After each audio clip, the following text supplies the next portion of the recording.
It's close to 10 a.m. in the morning when we arrive at the Kenya Airways maintenance hangar area at the airline's headquarters. And like regular days, women have taken over all the engineering at the national carrier. Rosie, one of the senior most experienced engineers at the airline with close to 3 decades of experience, takes us on a journey on what her first day at work was like 29 years ago. We're the first engineers in Kenya Airways, and then it was not easy. It was very difficult because it was a man's job, not a woman's job. So when we came here, we didn't have toilets. Toilets were all for men, not women.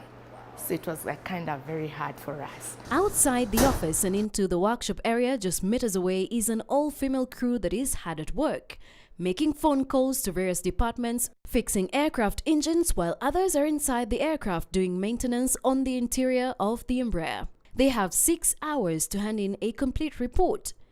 These women are engineers and technicians making it in what a few years ago would have been a male-dominated field. S.T.E.M has worked at Kenya Airways for 11 years and is one of the senior engineers. We work for 12 hours, depends. For example, today, the check requires 187 hours.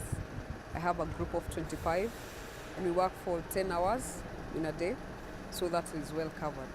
Just a few feet away, Esther introduces me to Catherine Ombaigwa, another fearless engineer with 9 years experience doing maintenance on the Embraer's engine, a duty that takes between 10 minutes to 8 hours. I work on our Embraer, the new gen. I used to work on the 7.6, which is away, and the 7.8. Great. Yes. Thank you. It is no doubt that women are often underrepresented in the fields of engineering. These engineers and technicians are part of the bigger team at Kenya Airways that ensures safety and maintenance when on board any of the aircraft is up to standard. The aircraft has come in, it has a very unique problem, maybe something you haven't faced before. So by the time you think about it and do the troubleshooting so that you're able to narrow down to the problem. It's very exciting. It's like working on a puzzle. It feels good when we release the aircraft and we get no complaints. We know at the end of the day the passenger will be comfortable, because that's what we really deal with. We make sure that the seats are good, the surrounding is clean. As in, it feels good when you don't get the complaints. While men are less likely to take time off to raise a family, this disproportionately affects women. Some women in engineering have found it difficult to re-enter the workforce after a period of absence. For a 12-hours-a-day job, I'm curious to know how these women juggle work and family in cases where one of them falls pregnant, for example. We continue working on the floor until about 6 months, 6 to 7 months. Then after that, you're given lighter duties, which would involve maybe documentation, because a lot of the aircraft maintenance is wrapped around a lot of documentation. Because engineering has over the years been traditionally deemed a male-dominated field, women are at times less confident about their abilities, even when performing equally well as men. Dealing with stereotypes through school and in the workplace remains a challenge. The young girls are not well empowered to come up and face this. So I would encourage the young ladies, don't be afraid.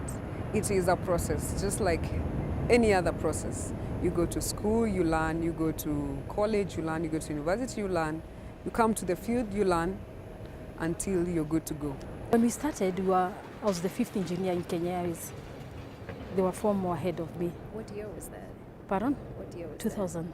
that? 2000. And then after that, we stayed for another, I think, 3-4 years. Then another 3 came in, and then now we are 32. So at least ladies are getting there. Imagine a world where we had an all-female crew working on an aircraft. This is an Embraer 190. It is a 96-seater, and the ladies here currently at work are about 22. And at Kenya Airways, they are trying to make sure they employ at least a third of all their employee numbers being ladies. The only challenge is that there are not as many women getting into aviation engineering as would be. At the moment, there are 32 female engineers compared to close to 200 male engineers at the airline.